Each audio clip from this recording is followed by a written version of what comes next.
The night it all snapped, the air smelled like grilled meat and expensive lies. Through the French doors, I could see my husband Cole Whitaker leaning back in one of the teak chairs I bought last summer, swirling a glass of my 2014 Napa Cabernet. His friends Brent, Tyler, and Cam sat around him, their laughter slicing through the night like broken glass. Cole's voice carried over the hum of the pool filter. "This joke of a marriage won't last another year," he said, smiling that smug half-smile he saves for crowds. "She's nowhere near my level." They laughed, proud of him, proud of the way he'd just gutted me without knowing I was standing 10 feet away. The tray of steaks burned against my palms, heat searing into skin I couldn't feel anymore. For 12 years, I'd built the house, the company, the life he was bragging from, and in that moment, I realized he believed every word. Tyler raised his glass. "To leveling up, man." "Yeah," Brent added. "You deserve someone who gets you." The decanter caught the string lights just right, revealing the thin crack that ran through its base, a fracture I hadn't noticed until tonight. I set the tray down on the patio table outside, the metal clanging softly. Nobody heard. The laughter kept rolling, rich and cruel. For 30 seconds, I watched them. My husband basking in applause, my friends eating off my plates, drinking my wine, celebrating the downfall of the woman who made it all possible. Then I opened the door. The sudden hush was almost holy. Cole froze mid-toast, glass halfway to his lips. "Avery, why wait a year?" I said, my voice calm, even. "Let's end it tonight." Brent's grin collapsed. Tyler's eyes darted to the ground. Cam muttered something about the time, but Cole just stared, mouth open, completely silent for once in his life. I walked past him. Through the French doors, the scent of charred steak following me like smoke from something burning down. That was the moment the story really began, the night I stopped feeding men who feasted on my success. Before I continue, tell me where you're watching from, and hit like and subscribe if you've ever been betrayed by family. The silence after I left that night felt heavier than the words that started it. I remember walking down the hall, the soft creak of the hardwood under my heels, the hum of the refrigerator, the faint echo of laughter still bleeding through the glass doors. Every sound in that house belonged to me. The appliances I'd bought, the floors I'd refinished, the walls I'd painted, except the voice that used to promise me forever. Cole and I met 12 years ago at a networking mixer downtown. I'd just landed a mid-tier client that would become my stepping stone into digital marketing. He was the idea guy who walked into rooms like a spotlight followed him.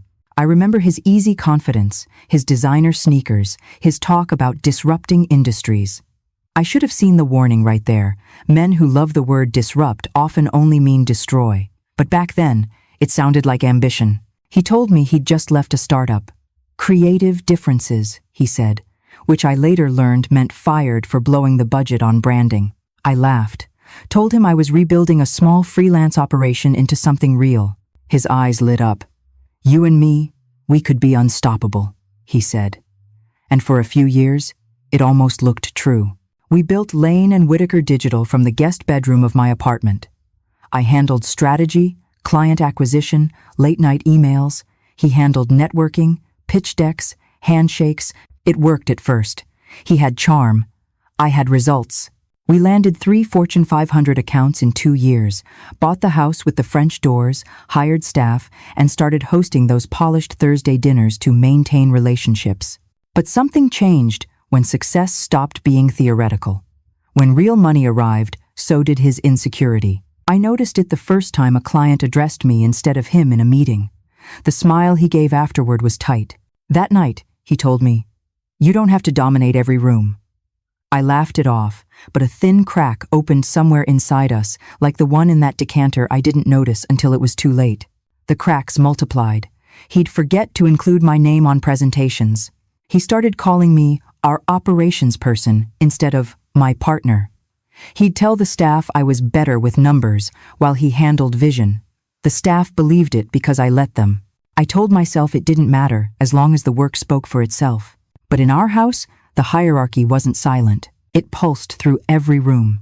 He'd leave dirty dishes after midnight, brainstorming sessions, and call it creative flow. He'd disappear for golf meetings that always ended with wine stains on his collar. And every Thursday, like clockwork, the same men filled our patio with cheap bravado and expensive whiskey. Brent Lawson, the self-proclaimed financial genius who'd filed for bankruptcy twice. Tyler Reed, who bragged about balancing power in his marriage, which meant his wife worked while he played consultant. And Cam Holt, the quiet one, who always looked at me a second too long but never spoke up when Cole belittled me. They were his echo chamber, his validation squad. At first, those nights just annoyed me, but annoyance grew into dread. I started noticing patterns. Cole's defensiveness after those gatherings, the way he'd pick fights about small things, how I parked, how I dressed, how I laughed too loud at client dinners. I'd brush it off, pour myself a glass of wine, and answer emails until midnight while he snored upstairs. When the company hit its first $1 million quarter, he said, "We did it." But the we tasted like theft. I'd bought him his first tailored suit for that milestone party. He spent the evening telling everyone how he drove the creative direction. I smiled through it because that's what women do when they've been trained to equate silence with stability. But I remember gripping my glass so tightly that the stem snapped, slicing my palm open. I still have the scar, pale and almost invisible, but it burns when I think about that night. People love to talk about betrayal like it happens all at once, a kiss, a secret, a confession. They never mention the slow kind. The kind that happens over years of small omissions, reworded stories, and laughter at your expense. By the time Cole's Thursday gatherings turned from social events into strategic meetings, I was already halfway gone inside. I just didn't know it yet. The Thursday after our $1 million quarter, I came home late from a client dinner to find the patio lights on again. The laughter hit before I even parked. I stood there in the driveway for a long minute, watching silhouettes through the glass. Cole leaning forward, hands waving like he was giving a TED Talk.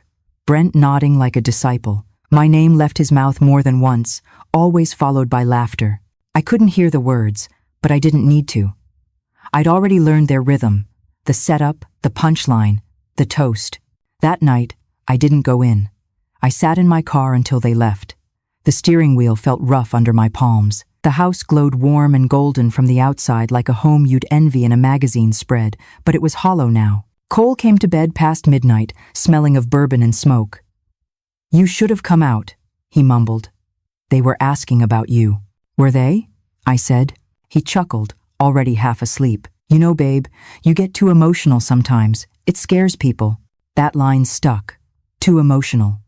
It's how he dismissed every disagreement, every idea I fought for, every time I asked him to show up. He weaponized calmness, his fake calm, while painting my passion as instability. I started recording notes to myself on my phone, just to remember what had actually been said, because he was so good at rewriting history the next day. "I never said that," he'd claim. Or worse, "You're misremembering." It was gaslighting, though I didn't call it that yet. By year 8 of our marriage, our home had turned into a stage. I cooked dinners for guests who called me the real boss and laughed as if that were a compliment. I hosted investor nights where Cole casually mentioned his leadership philosophy, while I poured wine and made sure the contracts were ready. The imbalance became the air we breathed: normal, invisible, toxic. The Morrison Industries account changed everything. That contract was mine. Every meeting, every pitch deck, every last-minute redesign. It doubled our revenue. It also doubled his resentment. For weeks afterward, he avoided the office. Then, one night, I found him in the study staring at a blank spreadsheet. "You're making me look bad," he said flatly. "You don't even realize it." That's when I started losing sleep. Small things began vanishing: receipts, client emails, voice memos. Staff meetings got awkward. One morning, Jenna pulled me aside and whispered, "Cole told the team you're burned out. Is that true?" That was the first time I heard the phrase "burned out" used like an accusation. I started digging. Password logs showed new admin accounts I hadn't created. Files labeled "strategic separation." Hidden folders in our shared drive titled "Lantern Prep." I didn't know what it meant, but the word lantern lodged itself in my head. It felt deliberate, ritualistic, almost. And then the Thursday gatherings multiplied. Twice a week. Then 3. The same cars lined our driveway while I worked late at the downtown office. One night, coming home early, I saw them through the windows. Tyler pulling up a PowerPoint on my TV. My face on the screen. Screenshots of internal chats. Notes scribbled in red. Track emotional tone. Document sleep patterns. Evidence of instability. Evidence of instability. I froze in the hallway, my pulse roaring in my ears. When I confronted Cole the next morning, he just smirked. "You're overreacting. We're prepping for investor risk assessments." "Using me as the risk?" He didn't answer, just straightened his cufflinks and walked out. That was when I started saving everything. Every contract, every late-night message, every instance where he dismissed me as unstable. I backed up data to 3 separate drives, labeled under innocuous file names, recipes, taxes, photos. I didn't know what I was building, yet a shield, a weapon, or both. The last shred of denial snapped the day a text came through from an unknown number. "Check your husband's Thursday night meetings. They call it Project Lantern. You need to know what he's saying about you." The contact was unsigned, but I recognized the writing style precise, almost guilty. Noah Beckett, our COO. Cole's college buddy turned reluctant witness. That night, I watched the patio again from behind the French doors. The scene looked identical to every Thursday before, except now I knew what it really was, a boardroom, not a hangout. My life had been turned into a case study, my reputation an agenda item. When their laughter rose again, something inside me clicked quiet. No yelling, no tears, just a clean, surgical calm. The brass key to the wine cellar felt heavy in my hand. That key used to symbolize luxury, now it was leverage. If I could rebuild a company from nothing, I could dismantle one too. And I would piece by piece, in silence first, then with proof. The morning after that text, I woke up before sunrise. The house was still, the air thick with the kind of silence that comes before a storm or after one. I brewed coffee strong enough to sting, sat at the kitchen island, and opened my laptop. The cursor blinked on a blank document like a heartbeat. I started typing not a resignation letter, not a plea, but a plan. Rule number 1, no more emotional reactions. He wanted me angry, unpredictable, easy to label. I would give him data instead, cold, clean, undeniable. Rule number 2, lawyer up. I called Dana Klein, a name I'd filed away months earlier when a client mentioned her. "I need protection," I said when she answered. "From my husband." There was no hesitation on her end, only a measured breath and a promise to meet within the hour. Rule number 3, separate the lifelines. I locked Cole out of every account tied to our company, citing a security update. Changed the passwords to client portals, rerouted invoices, set alerts for new logins. Every digital footprint now had a trail that led back to him if he tried anything. Rule number 4, collect evidence quietly. I mirrored hard drives, saved emails, took screenshots, documented timestamps. The drives went into a safety deposit box under my maiden name. I also kept one in plain sight on his desk. Sometimes the best trap is the one they think they discovered themselves. Rule number 5, stay silent until speaking means victory. Dana met me that afternoon in her glass-walled office downtown. "You don't need revenge," she said, flipping through my notes. "You need strategy."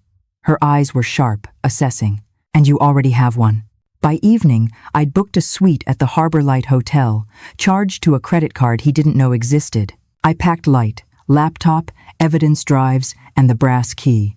As I closed the suitcase, I caught my reflection in the mirror. Tired eyes, steady hands. Not a victim, a strategist. The game had changed, and for the first time in years, the rules were mine. The Harbor Light Hotel became my safe house, my war room, my proof that peace could be manufactured out of chaos. I checked in under my middle name, Avery L., and requested a corner suite with a view of the river. The front desk clerk didn't ask questions. Maybe she saw something in my face, the mixture of exhaustion and purpose that makes people keep their distance. The suite smelled faintly of bleach and linen spray, a sterile kind of calm. I opened my laptop at the small marble desk, pulled up the digital files, and began labeling folders. Contracts, client calls, laneway ledger, personal evidence. Every click felt like reclaiming a piece of myself Cole had tried to erase. That first night, I barely slept. Between 2 and 4 a.m. I walked circles around the room, replaying everything he'd said over the years, each jab disguised as a joke, each "you're overreacting" echoing like static in my head. By sunrise, I had built the first outline of what Dana later called the containment strategy. At 7 a.m., I called her. "You're already up," she said. "Didn't sleep," I replied. "Good," she said. "Neither do sharks when they smell blood." Over the next week, we built structure out of betrayal. Dana drew up the legal scaffolding, emergency clauses, ownership protections, IP control. I built the operational one, reassigning authority, shoring up systems, installing invisible locks. Every morning began with coffee, emails, and a run by the river to keep my mind from fracturing under the weight of focus. The air along the waterfront tasted like steel and cold mist. Running helped me remember that my body still belonged to me, that I was more than signatures and spreadsheets. By day 3, Noah Beckett, our COO, the man who had once been Cole's ally, called from a blocked number. "I saw your access changes," he said. "He's furious." "Good," I told him. "Let him think he's still winning." Noah paused. "You're not planning something reckless, are you?"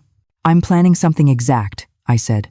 That night he showed up at the hotel with a USB drive. 3 months of group chat logs, he said quietly, setting it on the table. They called it Project Lantern. They've been documenting you, twisting your words, editing recordings. I was supposed to help. You did, I said, just not the way they wanted. The next few days blurred into one long strategic montage.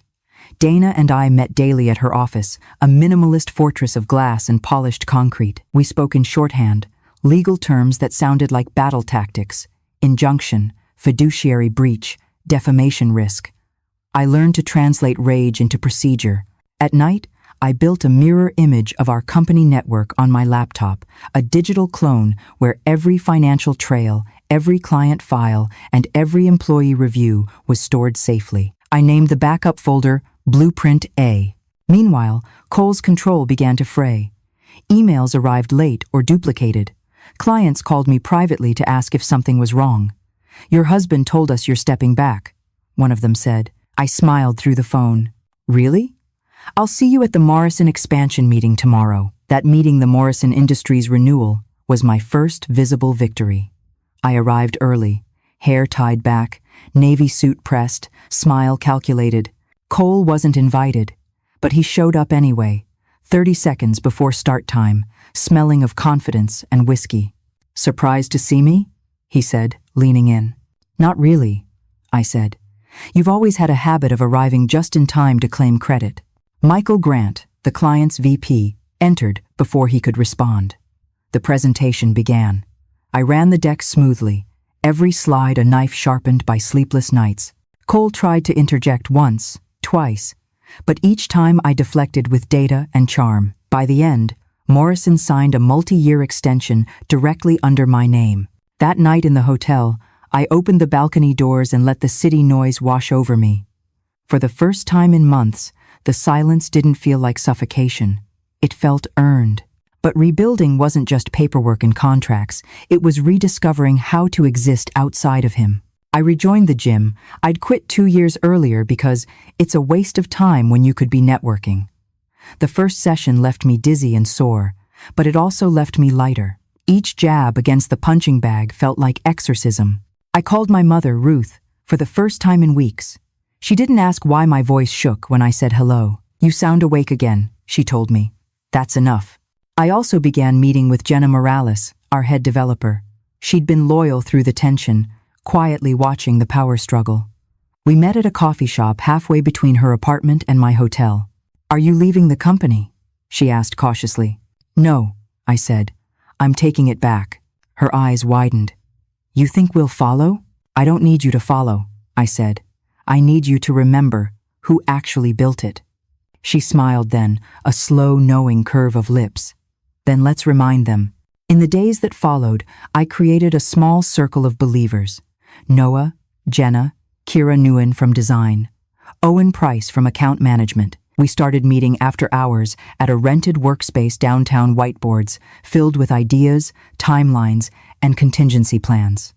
I called it Phase 2. Cole had no idea it existed, By week 2, he began slipping. Noah sent me screenshots of internal messages, Cole accusing staff of insubordination, demanding loyalty tests, scheduling mandatory late-night calls. The team started leaving him on red. Meanwhile, his Thursday gatherings grew quieter. Brent's wife had cut off his credit cards. Tyler's wife, Linda, had started recording him during their arguments insurance, she called it. Cam was drowning in crypto debt. The empire of men that once surrounded him was crumbling under its own arrogance. The universe, I realized, doesn't rush revenge. It just waits for arrogance to implode. On the 14th night, I ordered steak from room service not because I was hungry, but because it felt symbolic. I ate it alone at the marble table, slow and deliberate, the sound of cutlery against porcelain echoing through the room. The first bite was freedom, medium rare. By the time I finished, the brass key lay beside my plate, catching the city lights through the window. The same key that used to open our shared cellar. Now, it was just mine. By the 3rd week at the Harbor Light, I'd learned to breathe again. The panic that used to live under my ribs had started dissolving into something sharper focus. Every morning, I ran by the water, watched sunlight ripple across the surface, and told myself the same 3 words. Build, don't beg. Dana and I met daily at her office. She was ruthless in the best way, smart, unshakable, the kind of woman who never raised her voice because she didn't need to. He's unraveling, she said one afternoon, scrolling through the screenshots Noah had sent. He's setting himself up for defamation, fraud, and breach of fiduciary duty. You just have to hold your line. That became my mantra. Hold the line. Meanwhile, Cole was busy losing his. He started showing up late to client calls, half prepared, slurring from the previous night's bourbon. Jenna told me he'd cornered 2 junior staffers, demanding they spy on me. They quit the next morning. Word spread fast, people could feel which way the wind was turning. The company that used to orbit around him now moved quietly toward me. One night, around midnight, Noah messaged me, "You need to see this." He attached a photo from the group chat, the men drinking again on our patio.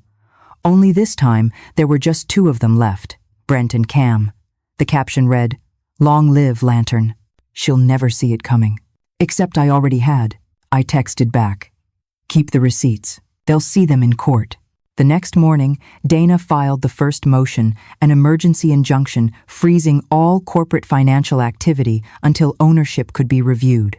It was a quiet grenade. Within 48 hours, Cole's personal cards were declined, his expense accounts frozen, his assistant gone. He called me 12 times that night.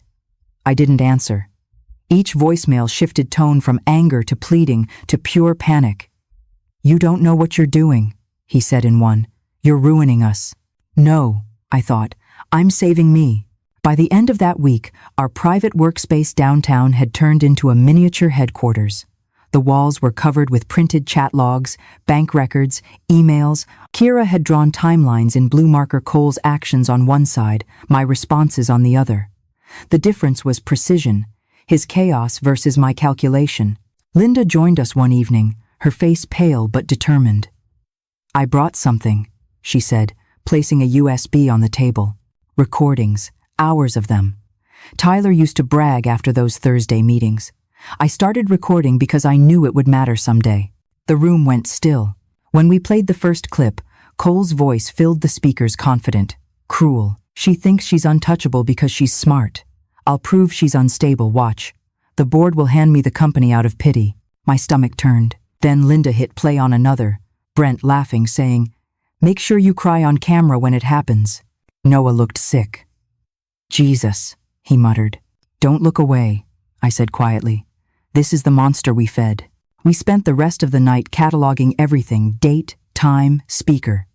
Dana would later call it a prosecutor's dream. The next morning, the board received a formal notice outlining the misconduct. I didn't send it through lawyers. I sent it myself, with every piece of proof attached. The subject line read, "Integrity Review, Immediate Attention Required." Cole found out within an hour. He stormed into the office at 10 a.m., red-eyed, still in yesterday's clothes. "What the hell is this?" he shouted at Noah in front of half the staff. "You leaking company files now?" Noah didn't flinch. "You did that yourself," he said. When Cole realized the eyes of the entire team were on him, he froze. He tried to recover, smoothing his shirt, forcing a smile. "Just a misunderstanding," he said, but his voice cracked. The mask slipped for good. That night, I sat on the hotel balcony, watching lights scatter across the river. The city looked different now, like a map I could finally read. My phone buzzed again and again with texts from employees. "We're with you. Whatever happens, we're staying." I typed one reply that I copied to all of them. "We rise together, or not at all." Sleep came easier after that. But freedom is never linear. It has a way of testing whether you really mean it. One Saturday morning, I ran into Cole at the Harbor Light lobby. He must have tracked me down through billing records before they froze. He looked thinner, paler, the arrogance leaking out of him like air from a punctured tire. "Nice setup you've got here," he said, glancing around. "On company money, I assume?" "On mine," I replied, walking past. He followed. "You think you can win this, Avery? You think people will side with you? You've got a temper. You get emotional. I've got proof." I turned back slowly. "You mean the files you fabricated? The ones Dana already has copies of? Go ahead. Show them." For the first time, he faltered. His jaw flexed, words choking in his throat. "You're destroying me," he said finally, his voice barely more than a whisper. "No," I said, stepping closer. "You destroyed us. I'm just documenting the evidence." He didn't follow me after that. By week 5, his Thursday gatherings had stopped entirely. Word around the club was that Brent's wife left him, Cam moved out of state, and Tyler was working on himself, which was code for rehab. The echo chamber had collapsed. Meanwhile, I kept building. Dana helped me prepare for the board, hearing my biggest stage yet. She taught me how to control the rhythm of silence, how to weaponize calm. "They'll expect tears," she said. "Give them composure. Nothing terrifies men like a woman who won't flinch." I practiced in front of the hotel mirror every night. Straight posture, even tone, steady breath. Behind me, the city reflected off the glass, endless lights flickering like tiny witnesses. By the time the official notice came, board review, allegations of misconduct, 10 a.m., I felt ready. That morning, I dressed deliberately. Black suit, silver watch, no jewelry except my wedding ring, which I wore not as sentiment but as evidence. Proof that I had played the role exactly as expected until it no longer served me. In the elevator, I caught my reflection again. The woman staring back wasn't broken or even angry. She was patient. And patience, I'd learned, was the cruelest weapon of all. Outside the conference room, Dana handed me a single sheet of paper, the official motion to revoke Cole's executive privileges. "He's going to perform," she said. "Don't interrupt. Let him hang himself with his own words." I nodded. I've been letting him do that for years. When the doors opened, the room went quiet. Board members shifted in their seats. Cole sat at the far end of the table, trying for composed but failing tie crooked, hands trembling. And for the first time since that night on the patio, I wasn't scared of him. Not anymore. When you think you've already been through the worst, life finds another layer to peel back. The hearing hadn't even concluded when Cole launched his counterattack. It started small rumors whispered in corners of the office, subtle enough to sound like gossip. "She's under a lot of stress lately. She's been erratic, missing meetings." I recognized his tone in every repetition. He'd always preferred character assassination over confrontation. It was quieter that way, cleaner. Then came the email. It landed in every employee's inbox at 9:07 a.m., the next Monday. Subject line, "Temporary change in leadership." It was signed Cole Whitaker, acting CEO. The body of the message was worse. "Effective immediately, I'll be assuming temporary control of Lane and Whitaker Digital, while my wife takes time to address her mental health and recover from recent burnout. We ask for everyone's discretion and support during this delicate time." I froze in the middle of the hotel room, reading it again and again. The phrasing was surgical, professional concern, cloaking humiliation. It painted me as fragile, unfit, unstable. Exactly the image he'd been crafting for months. Within minutes, texts flooded my phone. "Are you okay? Do you need anything? What's happening?" I didn't answer any of them. I forwarded the email to Dana. Her reply came 5 minutes later. "Do not respond. I'm filing for emergency relief now. This just became defamation. For the next 3 hours, I sat still, watching the sunlight crawl across the hotel carpet. My pulse stayed steady, but my hands trembled. I wasn't angry anymore, just tired. It felt like standing in the eye of a hurricane, knowing the rest of it was still coming. At 1 p.m., Dana called. We've got a temporary restraining order approved by Judge Pierce. Cole's legally barred from making operational decisions or representing the company. He'll be served by 3 p.m. I exhaled for what felt like the first time all day. And the email? Already flagged for removal, but Avery, he's spiraling. Expect escalation. She was right. By evening, Cole had switched tactics. His messages to me flipped from arrogance to desperation. We need to talk. You're blowing this out of proportion. Avery, answer me. This isn't good for either of us. I'll make this right if you just come home. Home. The word hit like static. That house wasn't home anymore. It was the crime scene of a slow betrayal. At 10 p.m., I silenced my phone and poured a glass of wine. The river outside shimmered dark blue beneath the city lights, endless and unbothered. I wanted to feel like that untouched. The next morning, Linda showed up at the hotel unannounced, hair messy, eyes puffy from crying. You were right, she said, collapsing into the armchair. They're all unraveling. Brent's wife kicked him out, and Tyler, he's in rehab. Cole's been calling everyone, saying you forged evidence. What? Let him, I said. Truth doesn't need his permission. Linda pulled something from her purse, a flash drive. He called me last night, said he'd ruin you before you ruined him. I recorded it. We listened together. His voice came through the speakers, low and venomous. She thinks she can outsmart me. She's playing a game she doesn't understand. When I'm done, no one will hire her again. I felt my stomach tighten, not from fear, but from clarity. Every sentence he spoke was another nail in his own coffin. Send it to Dana, I said quietly. Linda nodded. You really think this will end well? It'll end honestly, I said. That's all I need. Over the next few days, the office became a war zone. Employees divided themselves into camps, Team Cole versus Team Avery. Those loyal to him clung to denial, whispering that I'd changed, that success had made me cold. The others, mostly women, worked silently, sending updates, screenshots, and quiet support. Noah texted one night at 11 p.m. He's been at the office all day. He's unraveling in real time. A picture followed Cole in the conference room, hair disheveled, surrounded by empty coffee cups and crumpled papers.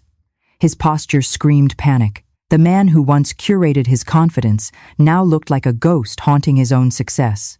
It should have felt satisfying. It didn't. It felt tragic, because I finally understood Cole never hated me for outshining him. He hated himself for needing my light to be seen. That Friday, Dana called with an update. We'll have the hearing to formalize the injunction next week. He'll try something before then, mark my words. She didn't have to wait long to be right. Saturday morning, the New Haven Business Journal published a piece titled Lane and Whitaker in Crisis. Insider claims CEO's wife unfit for leadership. The source? Anonymous associate. But I knew the phrasing too well. Emotionally volatile. Erratic decision-making. Known to overreact under stress. He'd leaked it himself. My phone exploded again. Reporters, clients, friends, even my mother. Don't talk to anyone, Dana said over the phone. We're filing for damages Monday. Every lie he tells is evidence. That night, I sat by the window with my journal open, pen hovering. I didn't write feelings. I wrote facts, dates, events, statements. Every lie had a timestamp. Every betrayal had a receipt. Still, the headlines stung. You can armor yourself all you want, but words have a way of finding cracks. At 2 a.m. I found myself standing barefoot on the cold balcony tiles, staring at the city. Somewhere out there, he was probably pacing too drunk, furious, convinced he still had control. I whispered into the wind. Keep spiraling, Cole. Anger makes you sloppy. The next day, he proved me right. The next morning, a string of text messages from Noah appeared before sunrise. Noah. He's trying to access restricted folders again. Me. Let him. The logs will catch everything. Noah. He's using someone else's credentials. Me. Whose? Noah. Cam's. He hacked his login. I sat up in bed, the chill of the room creeping into my bones. He wasn't spiraling, he was detonating. By 7 a.m., Dana had already filed another emergency motion. "He's in violation of the injunction," she said, voice clipped with focus. "The court will love that." But the bigger problem wasn't legal, it was perception. Cole was desperate to make me react. If I lashed out, if I even raised my voice, he'd spin it as proof of instability. So I stayed quiet, cold, controlled. That afternoon, I went to the office for the first time in weeks. People stared as I walked through the glass lobby, some with relief, others with curiosity, a few with fear. When I stepped into my own workspace, I found my framed photos turned face down, my chair replaced, and a faint smell of his cologne lingering in the air. "Don't touch anything," Noah whispered, following me in. "He's been in here every night, probably planted something." I nodded, scanning the desk. My old mousepad had been swapped with a new one, the company logo printed just slightly off-center. A camera lens glinted near the edge, tiny, nearly invisible. "Jesus," Noah muttered. I took a deep breath. Good. Let him watch. By then, the legal gears were already grinding. Dana had lined up witnesses, employees, clients, even a contractor who'd heard Cole brag about his strategy to neutralize me. She called it laying the groundwork for a public reckoning. But before that reckoning, he tried one last play. It came in the form of a visit. I was in the hotel lobby late one evening, reviewing documents, when the revolving doors opened and Cole walked in. His suit was wrinkled, his tie missing. His eyes darted around like he was seeing ghosts. "Avery," he said softly. I didn't move. "Please, 5 minutes." Every instinct told me to walk away. But Dana's voice echoed in my head. Sometimes, the best evidence records itself. We stepped outside to the Riverwalk. The air smelled of rain and asphalt. "I didn't leak that article," he began. They twisted my words. I folded my arms. "Which ones? The ones about my instability or my burnout?" He winced. "You're making this harder than it has to be. We built this together. You think a judge cares about feelings? This isn't about feelings," I said. "It's about facts. And you left fingerprints on all of them." He looked away, jaw tight. "You're cold, Avery. You've changed." I almost laughed. "No, Cole. I stopped apologizing for the parts of me you couldn't control. For a second, something flickered in his face, remorse. Maybe, but then it hardened again. "You'll regret this," he whispered. "You think you're the hero, but when this goes public—" "It already has," I interrupted, turning to leave. When I got back upstairs, my phone buzzed. An audio notification. I'd been recording the entire conversation. Another brick in the wall. The next few days unfolded like a thriller written in slow motion. Cole's lawyer withdrew from his case, citing ethical conflicts. The press started sniffing around his inconsistencies. A reporter called me for comment. I declined but sent her a single quote from his own leaked messages. "If we have to create proof, we will." That was enough. Within 24 hours, the narrative flipped. The same outlets that once questioned my stability now ran headlines like, "CEO's husband under fire for corporate manipulation scheme." Clients began calling, offering quiet congratulations. One even said, "Took him long enough to implode." Still, victory didn't feel clean. It felt heavy, like carrying a torch through a house still burning. On the 5th night, my mother called. "He's been showing up at my church," she said, "telling people he's worried about you, that you've lost yourself." Of course he was. He'd always known how to play savior. "Don't engage," I said gently. "He's looking for sympathy. Let him drown in it." The following morning, I found an envelope slipped under my hotel door. Inside was a single note in his handwriting. "You can't erase me from what we built." I stared at the words for a long time before tearing the paper neatly in half. "Watch me," I whispered. Meanwhile, Linda kept uncovering more. The recordings she'd saved revealed new layers. Cole coaching his friends on maintaining dominance in their marriages, encouraging them to undermine their wives' confidence. "He turned our living rooms into laboratories," Linda said, disgusted. "And we were the test subjects." Those tapes, once transcribed, became our nuclear option. Dana smiled when she read the first few lines. "You've been patient long enough," she said. "Time to go public with precision." That week, she arranged for the upcoming board confrontation, hearing to be open to observers. Investors, press, senior staff all invited. If he wants an audience, she said, let's give him one. Cole must have sensed what was coming because his messages shifted again. Apologies, promises, bargaining. Let's fix this. I'll sign whatever you want. Just don't humiliate me. But humiliation was never my goal. Truth was. On the night before the hearing, I packed up the hotel room. The brass key sat on the nightstand beside my laptop. I turned it in my hand, feeling its weight. Once it opened a door to the life I thought I wanted. Tomorrow, it would close another. As I zipped my suitcase, I caught my reflection in the darkened window. There was no anger left in my face, just resolve. Every scar had become a blueprint. I took one last look at the river before switching off the lights. Somewhere across the city, he was probably rehearsing his speech, still believing he could outtalk the truth. He didn't understand yet that the truth doesn't argue. It just arrives, and it doesn't leave. The morning of the confrontation smelled like rain and old coffee. The city had woken restless, wind scraping against glass towers like the sound of something impatient to break. I arrived early, because control lives in the minutes before chaos begins. The boardroom was on the 23rd floor, floor-to-ceiling windows, a view of the skyline I'd built my reputation on. Every pane of glass reflected versions of me I didn't recognize. The wife, the partner, the builder, the survivor. The long table gleamed under recessed lighting. At its center sat the stack of evidence Dana and I had prepared 3 binders labeled financial records, communications, and lantern. The last one was the thickest. Dana entered right behind me, carrying her laptop and that steady calm she wore like armor. Nervous? She asked.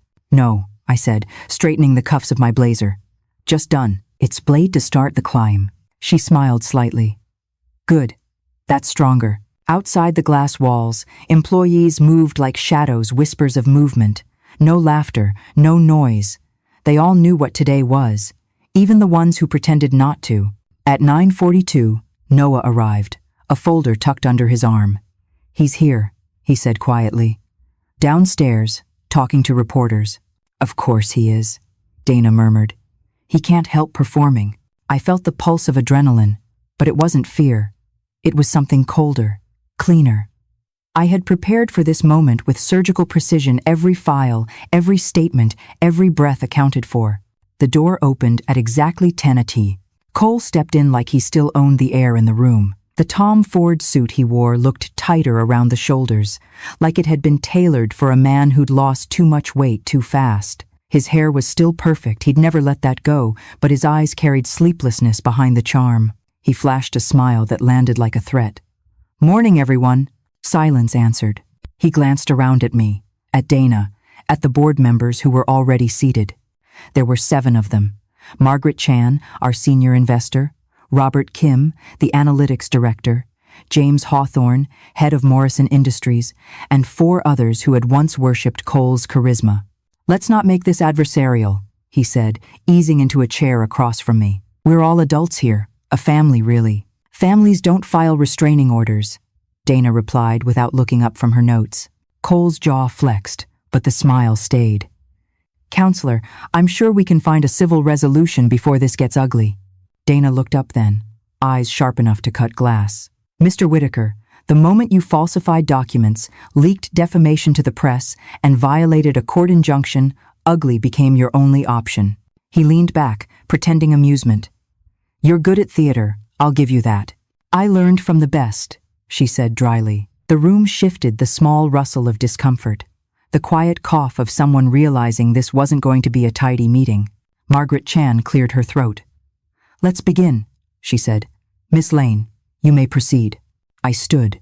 My heels clicked once on the polished floor, a sound that seemed to echo far too loud in the silence. Over the past 6 months, I began, I've been the target of a calculated campaign designed to discredit me, undermine my leadership, and ultimately steal control of this company. The campaign was orchestrated by my husband and co-founder, Mr. Cole Whitaker. Cole laughed softly. Oh, come on, Avery. You're really going to play victim now? I turned toward him, voice level. Victims react. Strategists document. Dana handed me a remote. The screen at the end of the table came alive with the first slide, a screenshot of the Project Lantern group chat. Cole's face drained of color. Across the room, the investors leaned forward. The text on the screen read, "Cole Whitaker. She's emotional. We'll use that. Document everything. If we need proof, create it." A collective murmur rippled through the table. I clicked to the next slide, a list of timestamps and cross-referenced files. These are the recordings collected by independent witnesses. You'll hear direct evidence of Mr. Whitaker coaching others to falsify behavioral reports and manipulate internal communications. Dana pressed play. Cole's voice filled the speakers. Confident, smug, familiar. "If she challenges you, just write it down. Call it volatility. Trust me, perception beats truth every time." The silence that followed was volcanic, quiet but ready to erupt. Margaret set her pen down carefully. "Mr. Whitaker, is this your voice?" He cleared his throat. "That recording is obviously edited. Anyone can fake." "Slide 2, I said. The next file displayed the raw metadata timestamps, geolocation, and source device. Dana's voice followed smoothly. This was retrieved directly from Mr. Holt's phone, verified by forensic analysis. Cole's facade cracked for the first time. He opened his mouth, closed it, then tried a new angle. "This is a personal dispute, a messy marriage. It shouldn't involve company business." James Hawthorne, the Morrison rep, leaned forward, expression flat. "You made it company business when you tried to weaponize it." Cole shot him a glare. "You don't know what it's like dealing with someone like her. She makes everyone feel small. Only men who need women to be smaller," Margaret said coolly. A faint laugh escaped someone near the end of the table. I kept my voice steady. "If you'd like to continue projecting, go ahead. But while you're talking, everyone here will see the proof scroll by." Behind me, the slides flipped automatically: financial transfers, hidden LLC registrations, messages between Cole and his lawyer about transferring assets. When the document titled Morrison Strategic Solutions appeared, Dana took over. This company was registered under Mr. Whitaker's name, using proprietary data from Lane and Whitaker. The address listed was the same P.O. box used for investor correspondence. Its clear intent to defraud. Cole looked around the room, desperate for an ally. None came. Robert Kim leaned back, arms folded. "So while she was closing million-dollar contracts, you were building a clone of her business behind her back? That's rich." Cole slammed his palm against the table. "You think she did this alone? Without me, she'd still be freelancing out of a coffee shop." I stepped closer, meeting his eyes. "Maybe, but I'd still have integrity." The words landed like a slap. He turned to Margaret, voice cracking. "You can't seriously believe this circus. I built this brand." "No," she interrupted softly. "You built a story. She built a company." The air in the room thickened with finality. The power dynamic had shifted entirely, and everyone could feel it. Dana clicked the remote again, bringing up a final audio clip. It was shorter than the others, just 30 seconds. Cole's voice, recorded 2 weeks ago, the night he came to the hotel. "You'll regret this, Avery. When this goes public, they'll call you crazy before they call me a liar." The recording ended. I didn't speak for a moment. Then, "You were half right. They called you a liar first." A soft laugh rippled through the board, the kind that signals something breaking tension, giving way to judgment. Cole's face flushed crimson. "This is character assassination. You're all letting her manipulate you because she's cause. She's a woman who cries on command." "I haven't cried in months," I said quietly. Margaret folded her hands. "Mr. Whitaker, do you have anything to say in your defense before we vote?" He stood abruptly, chair scraping the floor. "This company exists because of me. You think clients care about her spreadsheets and late nights? They came for me for my name, my charm. I'm the reason any of you are sitting in this fancy office." "Then why," Robert Kim asked, "do all client renewals bear her signature?" Cole's mouth opened, closed, his breathing quickened. "She's manipulated you. She's always manipulated everyone." Dana stood now, calm as ice. "Mr. Whitaker, you should stop talking." He didn't. He couldn't. "I gave her everything," he shouted. "My time, my loyalty, my name." "You took my credit," I said. "You borrowed my light and called it yours." For a heartbeat, silence reigned. Then Margaret spoke. The board finds that Mr. Whitaker has violated fiduciary and ethical standards. Effective immediately, his partnership is dissolved, his access revoked, and his name removed from company branding. Cole blinked, like he hadn't understood. "You can't do that," he said faintly. "You can't erase me." "Watch us," Dana replied. He turned to me, face contorted with disbelief. "You really think this makes you powerful? You think they respect you now?" I stepped forward until there was barely a breath between us. "No," I said, voice low. "I don't need their respect. I have my peace." He flinched, as if I'd hit him. Then, without another word, he grabbed his briefcase and stormed toward the door. As it swung shut behind him, the sound reverberated through the glass room, a door closing on a chapter too long open. For a long moment, no one spoke. The only sound was the faint hum of the air conditioning and the soft click of Dana's pen. Margaret finally stood, smoothing her jacket. "We'll draft the formal resolution within the hour. Miss Lane, congratulations. You've just taken back your company." I exhaled slowly. "No," I said. "I've taken back my name." The city beyond the window gleamed under a break in the clouds. A ray of sunlight spilled across the table, striking the binder labeled Lantern. The light turned its cover gold. It felt poetic, the same light that once illuminated betrayal, now shining on its undoing. The meeting ended, but the silence lingered long after the last chair scraped back. For a while, nobody moved.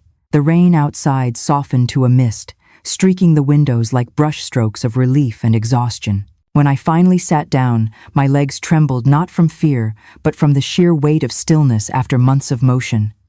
Dana poured me water. "Breathe," she said softly. "I didn't realize I'd been holding it," I murmured. "That's what survival does," she replied. "It teaches you to live on half a breath until you win."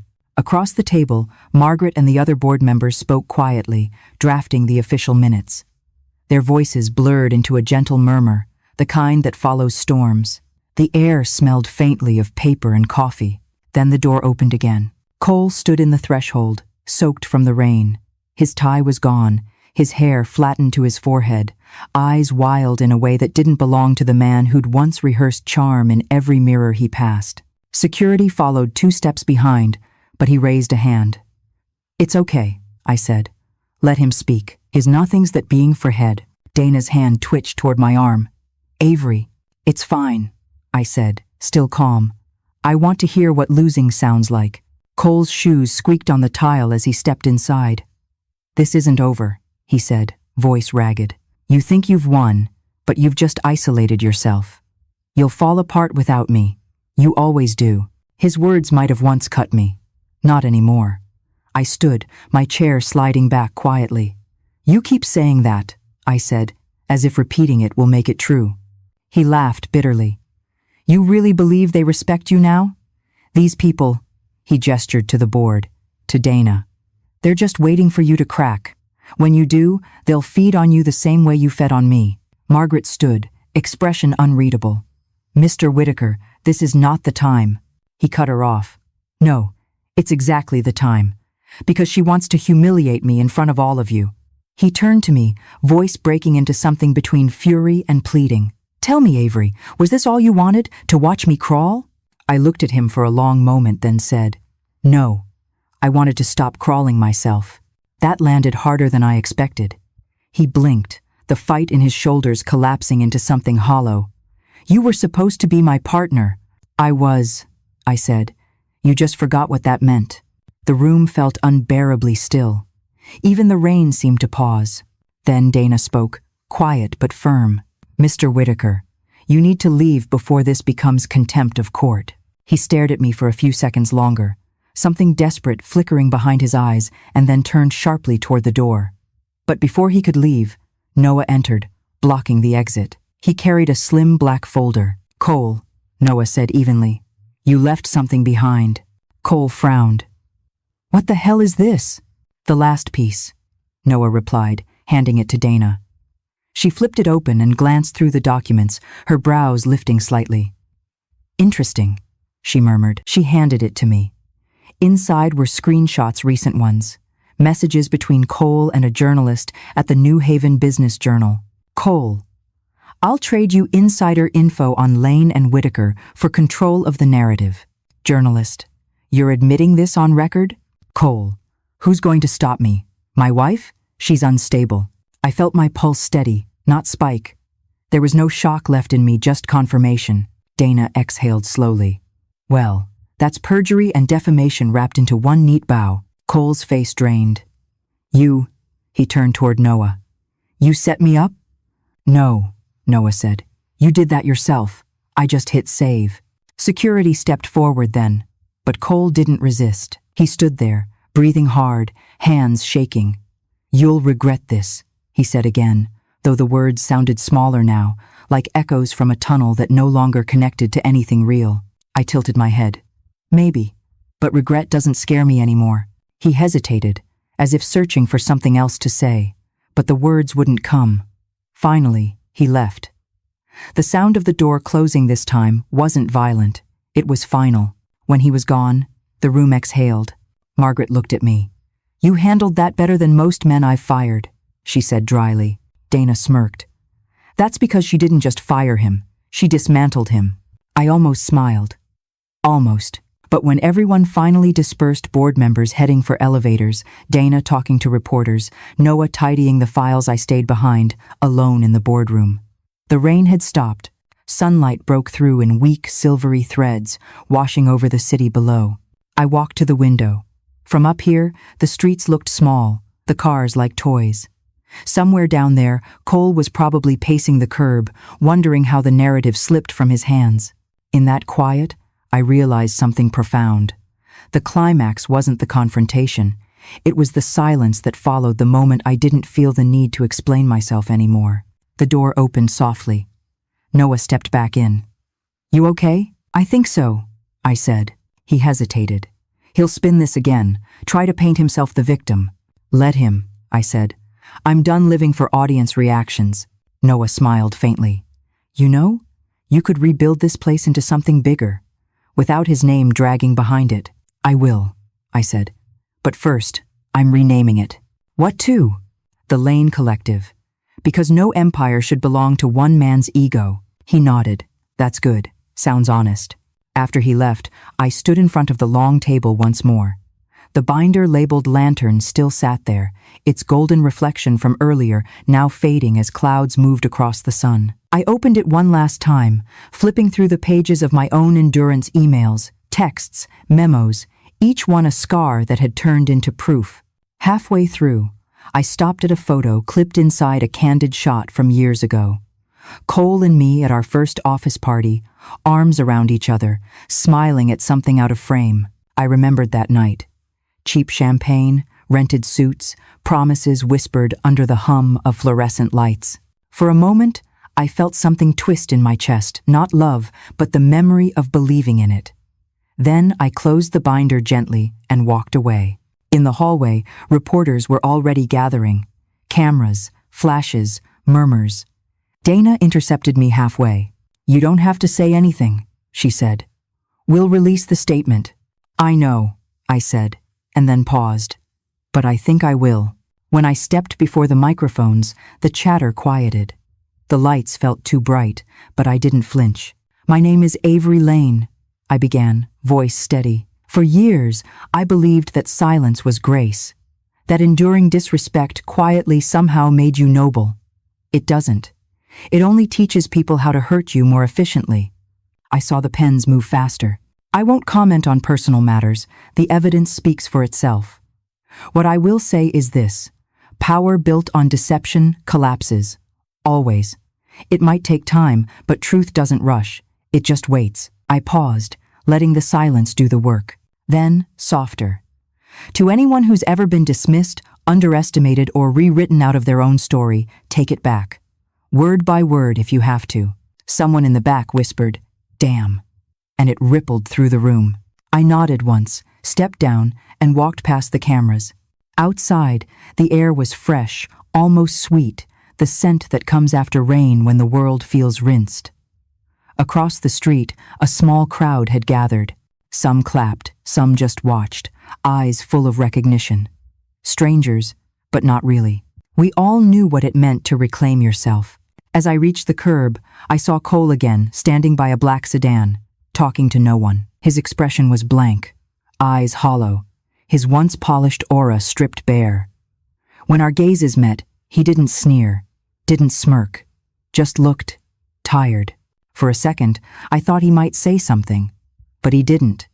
He just turned away, got into the car, and disappeared into the traffic. I stood there, watching the taillights fade. No anger, no triumph, just a quiet kind of peace that felt almost foreign. Dana joined me outside, holding 2 umbrellas. She handed me one. "You ready to go?" I opened it, glancing once more at the skyline. "Not yet. I want to remember what this feels like." "What does it feel like?" she asked. "Like sunlight after a storm," I said. "Blinding at first, but warm once you stop hiding from it." She smiled. "Poetic. You should write that down." "Maybe I already have," I said, stepping toward the street. The wind lifted slightly, carrying the scent of rain and new beginnings. For the first time in a long time, I walked without looking back. The day didn't end with applause. It ended with paperwork. After the cameras left and the adrenaline began to fade, the office returned to something resembling order. Employees walked carefully, voices hushed, glances darting between me and the empty space where Cole's name had once hung on the glass wall, Lane and Whitaker Digital. Only now, half the lettering had been peeled away. It looked wrong at first, unfinished.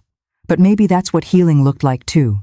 Half erased, still stinging, not yet replaced with something new. Dana was in my office, sleeves rolled up, phone pressed to her ear. "Yes," she said firmly into the receiver. "Full removal. His signature invalidates all pending contracts." She hung up, sighing. "That's the last of it. He's out legally, financially, and structurally." "Structurally," I repeated, staring at the empty chair across from my desk. "But not narratively. He'll find a way to twist this." She met my gaze. "Let him. The truth has already won the room that mattered most." I sank into my chair. The exhaustion came all at once, heavy and relentless. Every emotion I'd been suppressing clawed its way to the surface. Grief, anger, disbelief, and beneath it all, an odd tenderness for the woman I used to be, the one who thought she had to choose between love and ambition. The intercom buzzed. "Miss Lane," said the receptionist. "Mr. Whitaker's attorney is here. He's requesting a private meeting." Dana raised an eyebrow.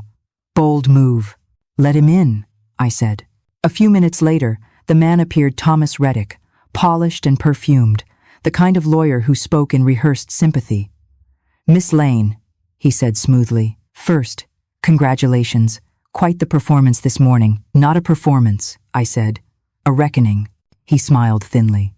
"Of course. I'm here on behalf of my client to propose a settlement." "Settlement?" Dana asked. "He's lucky he's not facing criminal charges."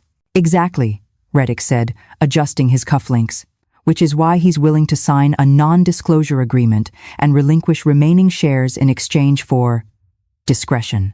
No public lawsuits, no press leaks. Mutual silence." Dana looked at me. "Your call." I leaned back, watching the city shimmer beyond the glass. "Tell your client I don't negotiate with people who confuse mercy for leverage." Reddick blinked. "You're refusing?" "I'm clarifying," I said. "He doesn't get to buy silence anymore." The lawyer hesitated, then stood. "You'll regret that when he starts talking." I smiled. "Maybe. But at least when I talk, people believe me." He left without another word. When the door shut, Dana whistled softly. "You really are done being polite." "Politeness kept me quiet," I said. "Truth doesn't need manners." She grinned. "Remind me never to end up on your bad side." By evening, the building emptied. The hum of computers quieted. The lights dimmed, leaving only the soft glow of desk lamps. I poured 2 cups of coffee, one for me, one for the empty chair across from me. Old habits die theatrically. I stared at the second cup, steam curling into the air. "You wanted control," I whispered to no one. "You got chaos instead." The French doors at the end of the corridor, identical to the ones at home, stood open. Outside, the terrace overlooked the city. I stepped out. The air smelled of wet concrete and exhaust. Cars moved below like veins pulsing through a living body. That's when I saw him. Cole stood on the opposite sidewalk, under a streetlight. His suit jacket hung loose, his hands buried in his pockets. For a long time, neither of us moved. He looked smaller than I remembered, not physically, but spiritually, like a statue after the pigeons have claimed it. Across the distance, he raised his hand, not a wave, not a plea, just a gesture suspended in regret. I didn't return it. He lingered there for maybe a minute more, then turned and walked away. The light turned green, the cars moved, and he disappeared. Inside, my phone buzzed texts from Noah, from Jenna, from employees sending hearts and exclamation marks. "We're proud of you. You did it. You saved us." But what they didn't understand was that saving others is easier than saving yourself. At 10 p.m., Dana called one last time. "They served him the final papers," she said. "He's officially removed. We won, Avery." I looked at the city lights flickering like code. "No, Dana," I said softly. "We just stopped losing." After she hung up, I opened the company database. For years, Cole's name had appeared beside mine on every login screen. I deleted it, typed in the new header, The Lane Collective. When I hit save, the monitor blinked once. It felt like breathing after years underwater. The next morning, headlines painted the story in neat, digestible language. Wife outsmarts husband in corporate coup. Digital empire falls as truth emerges. Gaslight gone wrong. Every outlet wanted an interview. I declined all of them except one. Forbes. We met at a small rooftop cafe downtown. The journalist, Nina Patel, was sharp-eyed and calm. She ordered black coffee, I ordered tea. "So," she said, flipping open her notepad. "How does it feel to win?" I smiled faintly. "Like rebuilding a house after it's burned down. You're grateful to be alive, but the smell of smoke never really leaves." She nodded, scribbling. "What do you want people to learn from your story?" "That silence isn't strength," I said. "And that success doesn't protect you from manipulation, it attracts it. Will you forgive him?" The question hung in the air. For a long time, I didn't answer. Then I said, "Forgiveness isn't the goal. Understanding is. I just needed to understand that I was never crazy for demanding respect." She closed her notebook. "That's going to resonate." On my way out, she stopped me. "One more thing. Why call it the Lane Collective?" "Because I built it with people who believed in collaboration," I said. "And because no woman should have to share credit with a man who only shared her spotlight." Later that afternoon, I returned to the office. The new signage had already been installed, clean, minimalist, the Lane Collective. No ampersand, no ghost of his name. Employees gathered quietly in the lobby, clapping as I entered. It wasn't a loud cheer, but it was real, human, earned. I took the elevator up, opened the French doors to my office, and found something waiting on my desk. The old binder, lantern, with a note attached. From Noah. For closure. Burn it if you need to. I carried it to the terrace. The sky was bruised with twilight. I opened the binder one last time, tearing out the first page, the chat log where it all began, and struck a match. The flame curled, orange and alive. The paper turned black, then folded into itself, floating like ash into the night. The rest followed, sheet by sheet, until the binder was empty. When the last ember died, I whispered, "You can't erase me, Cole, but I can erase the version of me you invented." The city lights flickered in agreement. I went back inside, poured another cup of coffee, and sat by the window. Below, the reflection of the sign glowed faintly against the glass. The Lane Collective. It wasn't just a company name. It was a declaration. For the first time, I wasn't reacting to him. I was responding to myself.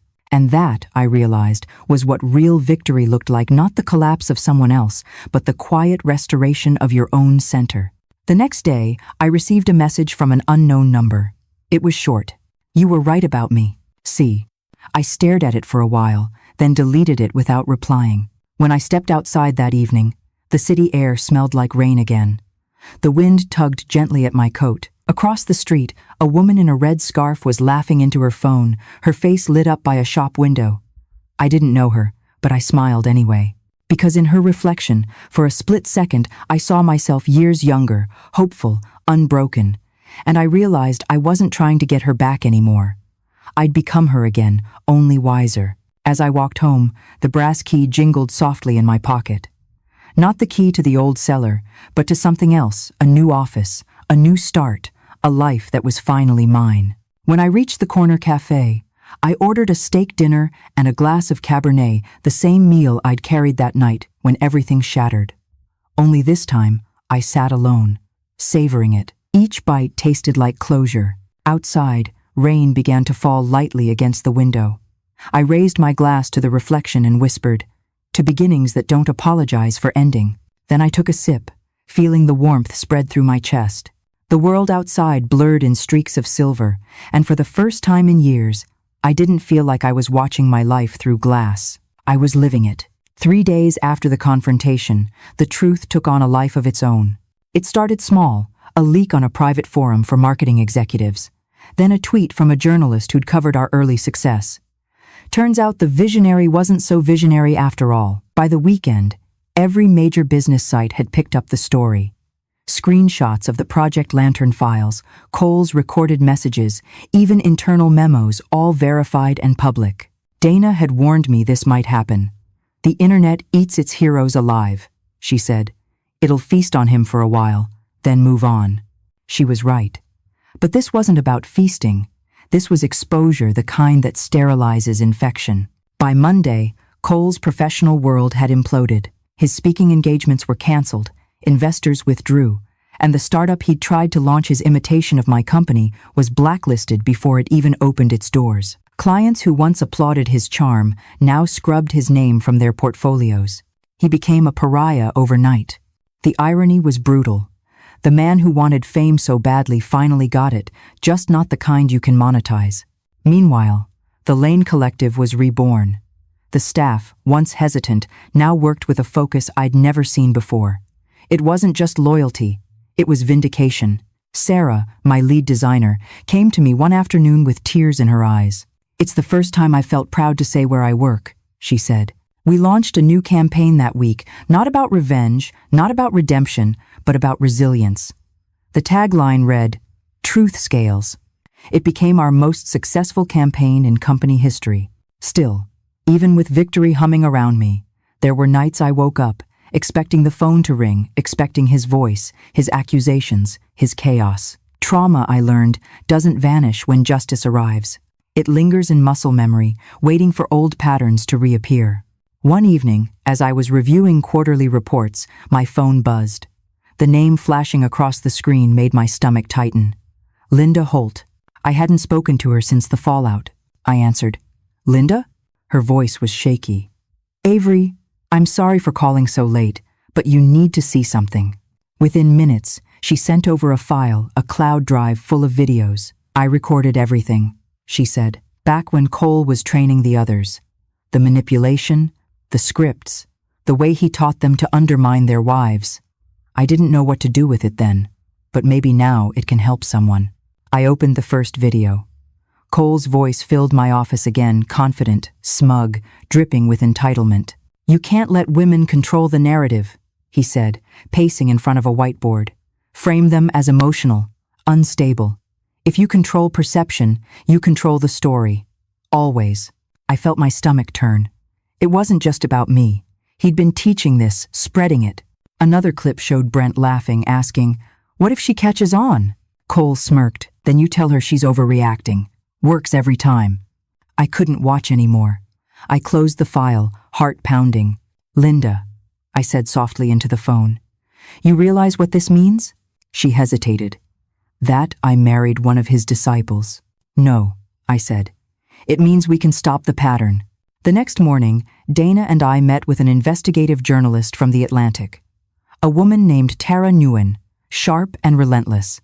We gave her the recordings, every file, every timestamp. "If you're going to tell this story," I said, "don't make it about one man's fall. Make it about the system that protected him." Tara nodded. "Then I'll need the truth. All of it." She got it. 2 weeks later, her exposé dropped. Gaslight incorporated how power turns marriage into PR. It wasn't sensational. It was surgical. She traced the entire network, the Thursday night coaching sessions, the men who followed Cole's playbook, the women whose credibility had been weaponized against them. The story went viral. For once, not because of scandal, but because of recognition. People saw themselves in it. The quiet manipulation, The gaslighting dressed as charm, the way women were rewritten in real time by men terrified of irrelevance. Within a month, 3 other women reached out to me, wives of Cole's associates. Each had their own story, their own bruises hidden under polished lives. Together, we decided to start something new. We called it the Lantern Project, a nonprofit dedicated to helping women in professional partnerships identify manipulation, protect assets, and reclaim credit for their work. The irony of naming it after his project wasn't lost on me. Reclamation, I'd learned, is the purest form of revenge. The launch announcement trended in hours. Donors came from everywhere: investors, female CEOs, even anonymous contributors who simply wrote, "I've been there." At the press event, I stood at the podium with Dana, Sarah, and Linda by my side. "This isn't about one marriage," I said to the cameras. "It's about every woman who's been told she's too ambitious, too emotional, too much.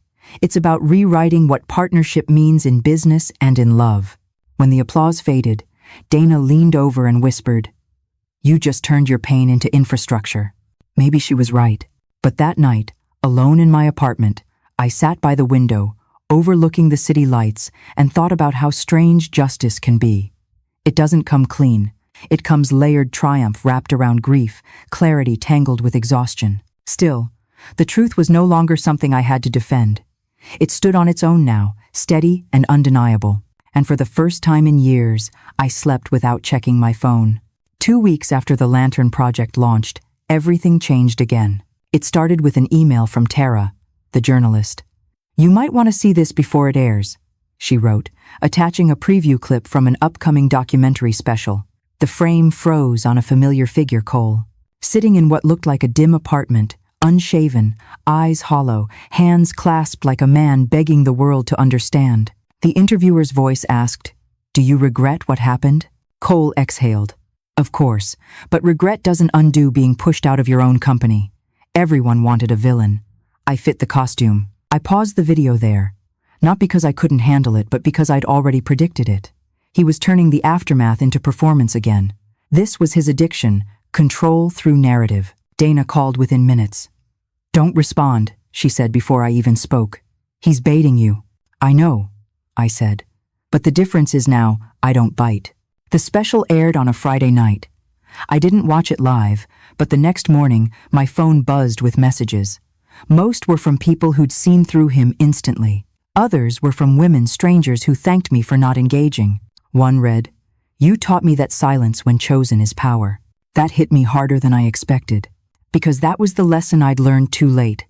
Silence as weapon, not weakness. Still, the universe has a way of delivering its final act in unexpected places. Mine came at Mercer's Market, the upscale grocery downtown where I used to buy wine for those old Thursday dinners. I was standing in the olive oil aisle of all places, scanning labels for a dinner party I was hosting that night. The music overhead was soft, some nostalgic acoustic tune, and for a brief second, I was just another woman running errands. Then I heard it, a voice behind me, low, familiar. "Avery." I turned. Cole stood at the end of the aisle, holding a cart half filled with discount groceries, generic cereal, dented cans, off-brand pasta. He looked older, thinner. His clothes were wrinkled, collar frayed. His wedding ring was gone, leaving a faint pale band around his finger. For a moment, neither of us spoke. The world seemed to narrow to that aisle, the hum of the refrigerator cases, the buzz of fluorescent light, the faint citrus scent of floor cleaner. He swallowed hard. "You look good," he said finally. "Better." I studied him. "You look different." He nodded, eyes darting away. "Yeah, guess life humbles you when you least expect it." I could have walked away. I should have. But closure isn't always polite. "What do you want, Cole?" I asked. He rubbed the back of his neck. "I read about your foundation, the Lantern Project. It's..." He exhaled, laughing bitterly. "Clever name. You always did know how to turn pain into branding." "It's not branding," I said. "It's repair." He looked at me then, really looked. And for a second, I saw the ghost of the man I'd once loved, the man who danced with me barefoot in our first apartment, who dreamed big before ego drowned him. "I'm sorry," he said finally. "Not the way I was before, not the empty kind. I mean it now. You didn't deserve what I did to you." I didn't respond right away. The silence between us stretched, not hostile, not forgiving, just final. "I used to think the worst thing you could do to someone was betray them," I said quietly. "But it's not. The worst thing is convincing them to betray themselves." He closed his eyes. I know. When he opened them, tears rimmed the edges, but no words followed. He nodded, once small, almost invisible, then pushed his cart past me, heading for checkout. I watched him go. Not with hatred, not with satisfaction, just stillness. As he disappeared into the crowd, I turned back to the shelf and picked up a bottle of olive oil, a brand I'd never bought before. Light, golden, imported from Sicily. A choice that was mine alone. When I paid at the register, the cashier smiled. "Big dinner tonight?" "Something like that," I said. At home, the apartment smelled like rosemary and garlic. The table was set for 6 colleagues, friends, people who knew me not as someone's wife, but as their partner in creation. As laughter filled the space, I thought about how different this sound was from the forced chuckles of those old Thursdays. This laughter wasn't performance. It was peace. Later that night, after everyone left, I poured the last glass of wine and stepped out onto the balcony. The city stretched below, glowing like circuitry. Somewhere out there, Cole existed not as my antagonist anymore, just a man shaped by the consequences he'd chosen. And me? I was free. Not because he'd fallen, because I'd stopped needing him to rise. I placed the olive oil bottle on the table beside the empty wine glass. Its surface caught the city lights, shimmering gold. A symbol reborn. Once, I'd served steak for men who mocked me. Now, I cooked for myself and anyone who respected the woman behind the meal. For a long time, I stood there, breathing in the night air, the faint hum of traffic, the rhythm of a city that had become my witness. Then I whispered, almost to the wind, "They thought they broke me. They built me." And for the first time, the words didn't sound like defiance. They sounded like truth. 6 months later, the city felt different. It wasn't just that spring had come, or that the skyline glowed a little warmer each morning. It was me. I walked differently now, not faster or slower, but with a rhythm that belonged entirely to me. The Lane Collective had doubled in size since the scandal. Our new headquarters overlooked the river, glass walls reflecting light like armor. Every morning, sunlight spilled into the workspace, catching on the green plants Sarah insisted on lining the windows. Laughter echoed from the design wing. The air smelled like espresso and new beginnings. People often asked me if I missed the old office. I always said no. But truthfully, sometimes I did not because of what it was, but because of who I'd been there. The woman still trying to convince everyone that her worth could coexist with someone else's comfort. That woman was gone. I still wore my wedding band for a while after the divorce, not out of sentimentality, but as a reminder. A scar disguised as jewelry. But one morning, as I reached for my laptop, the ring caught on the edge of my keyboard and slipped off. It rolled across the table, spun for a second, then stilled. I didn't put it back on. That small moment, the sound of metal settling on wood felt more final than the court papers ever had. The weeks after that brought a quiet kind of peace. No fireworks, no grand epiphanies, just ordinary days done right. Morning runs, Sunday breakfasts, late-night brainstorming sessions that ended with music instead of arguments. I saw my mother often. She was the only one who'd never said "I told you so."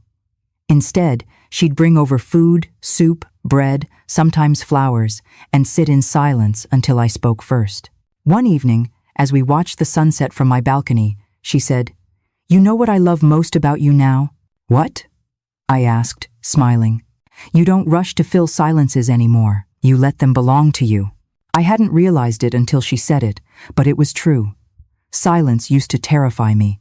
Now it grounded me. In May, Forbes published a feature titled "The Woman Who Turned Betrayal into Business Strategy." The cover showed me standing in front of the Lane Collective's logo, arms crossed, sunlight catching the edge of my hair. The article painted me as a symbol of resilience, which sounded dramatic, but I let it be. Sometimes you don't fight the narrative if it finally tells the truth. That issue sold out in a day. Not because of me, I think, but because people wanted proof that survival was possible. At the office, Sarah taped the cover to our glass door. Underneath it, someone scribbled in marker, She didn't just survive, she rebuilt. By summer, the Lantern Project had partnered with 4 women-owned law firms, 5 counseling centers, and 2 tech companies. We were building a digital resource hub for victims of professional manipulation, anonymous, secure, global. I worked on it every weekend, often with Linda, whose courage still stunned me. She and I had become unlikely friends. We'd meet every Thursday, yes, Thursday for dinner. The first time we did it, we laughed at the irony until we cried. We called it Reclaiming Thursdays. One night, she looked at me across the table and said, "Do you ever think about him?" "Sometimes," I admitted, "but not the way you think. More like remembering a language I don't speak anymore." She smiled. "Then you're free." Around that same time, I got a call from Noah. He and Sophie were expecting a baby. "You'll be the kid's honorary aunt," he said, half joking. "Make sure they know honesty runs in the family," I teased. He chuckled. "That's what I learned from you." It felt strange, how life had rearranged itself. The same people who'd once been part of my undoing were now living differently because of it. Sometimes, healing looks like a domino effect, one truth knocking another into motion. By autumn, I'd started writing again. Not corporate pitches or press statements, but personal essays. Late at night, I'd sit on the balcony with a glass of wine and my laptop, the city lights pulsing below like heartbeat monitors. I wrote about what silence costs, what ambition costs, what loving the wrong person costs, and what you get back when you stop paying those debts. A publishing friend of Dana's read one piece and asked if I'd consider turning it into a book. I didn't say yes right away. I wasn't ready to turn pain into product again. But maybe someday, the last Thursday of November, I hosted a small dinner at my apartment, the same space that had once felt too big for one person. 6 friends came. We cooked together, music playing, windows fogging from the heat of laughter and garlic and life. When we sat down to eat, Sarah raised her glass. "To rebuilding," she said. Linda added, "And to women who never apologize for standing tall." We clinked glasses. I looked around at them, people who'd seen me broken, rebuilding, reborn. The food was simple. Steak, wine, roasted vegetables. The same menu that had once accompanied humiliation now served celebration. A quiet symmetry I didn't plan but was grateful for. Later, after everyone left, I stayed up cleaning. The plates stacked neatly, the wine glasses lined by the sink, the faint smell of rosemary lingering in the air. I sat on the couch, exhausted and happy. The night was calm, and outside, the city glowed like a promise kept. A few weeks later, an invitation arrived in a cream-colored envelope. Heavy paper, gold trim. It was from Noah and Sophie. Their wedding. For a long moment, I just stared at it. Not because I didn't want to go, but because it reminded me how far everything had shifted. Once, Noah had sat beside my husband plotting my downfall. Now he was marrying a woman brave enough to pull him back from the edge. I decided to attend. Not out of obligation, out of closure. The ceremony took place in a vineyard upstate, the kind of place where sunlight looked like champagne poured across the hills. Sophie walked down the aisle in ivory silk, barefoot on the grass, eyes fixed on Noah like the world had finally steadied. When it was time for speeches, Noah stood, hands shaking slightly. "Before I talk about my wife," he said, "I need to talk about accountability." The guests shifted in their seats. He found me in the crowd. "A year ago," he continued, "I was part of something ugly. I watched a friend plan to destroy his wife's career and sanity, and I helped him not because I hated her, but because I didn't want to confront him. Cowardice can look a lot like loyalty if you squint hard enough." The crowd was silent. "I was wrong," he said, "and she taught me that silence is participation. So, Avery, thank you for showing me what courage actually looks like." All eyes turned to me. I raised my glass and nodded. It was enough. Later, during the reception, Sophie approached. "He's been rehearsing that speech for months," she said, smiling. "I told him he didn't need to." "He did," I said. "Not for me, for himself." We hugged, and for a moment I felt the past dissolve into something softer. Not forgiveness exactly, but freedom. After the wedding, I drove home along the coast. The ocean stretched endless to my right, sunlight glittering across the water like glass shards. I rolled down the windows, letting salt air fill the car. It smelled like endings that didn't ache anymore. When I pulled into my building's garage, my phone buzzed. A text from Dana. Your Forbes follow-up hit 1 million views. You made history, Lane. I smiled. We did, I whispered. That night, I hosted my mother's 70th birthday at the country club. 80 people came, cousins, colleagues, friends, people who'd watched me fall and rise again. Mom wore navy blue, elegant and grounded, her laughter ringing like music. At one point, she pulled me aside near the dessert table. You know, she said, I saw it back then the way he talked to you, the way he dismissed your work. I should have said something. You couldn't have changed him, I said gently. Maybe not, she said, eyes glistening. But I could have reminded you that love doesn't mean shrinking. I squeezed her hand. You just did. The night ended with fireworks over the golf course. Reflected in the glasses of champagne, people lifted toward the sky. I stood on the balcony, watching bursts of light fade into smoke. For the first time, I didn't wish anyone beside me to witness it. A few weeks later, I was in Whole Foods, picking up ingredients for another dinner party. Olive oil, rosemary, fresh bread, ordinary things. And then the universe delivered its quiet epilogue. Cole. He stood in the pasta aisle, comparing prices, wearing an oversized jacket and sneakers that didn't match. His cart held frozen dinners and discount wine. He looked up, saw me. For a heartbeat, neither of us moved. Then he nodded, small, almost respectful, and stepped aside so I could pass. I did. Without a word, without a thought. That was the real ending. Not confrontation, not forgiveness, indifference.